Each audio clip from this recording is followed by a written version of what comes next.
Hugo Lloris décrypte sa séance de tir au but face à l'Argentine. Le gardien français a été vertement critiqué suite à la finale de Coupe du Monde 2022 pour n'avoir arrêté aucun tir au but face à l'Argentine. Et dans son autobiographie coécrite avec Vincent Duluc, il revient sur chacun des tirs au but et c'est super intéressant. Sur le premier de Messi, il explique qu'il met du temps à partir, pour partir au dernier moment, parce que depuis un certain temps, l'Argentin attendait le premier mouvement du gardien pour choisir son côté. Sur le deuxième tir au but, il explique qu'il avait vu sur la vidéo que Dybala frappait fort croisé.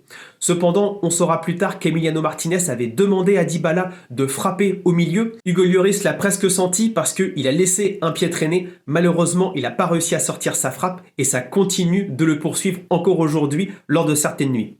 Sur le troisième tir au but, justement, il n'arrive pas à sortir celui de Paredes parce qu'il explique qu'en fait, il avait un doute qu'il allait encore frapper au milieu juste après avoir pris celui de Dybala. Et donc, c'est les quelques millimètres qui lui ont manqué suite à ce doute de tirer au milieu. Et là, quand on voit son regard, on comprend toute la frustration d'un gardien qui a un raisonnement un peu de retard par rapport au tireur. Et quand on est gardien, sauf un élément de chance ou un coup du hasard, un poteau, une barre, on ne revient pas forcément mentalement dans la séance de tir au but. Et donc, lors du quatrième penalty, il savait que Montiel, quand il prenait une grande course d'élan, allait frapper généralement ouvert.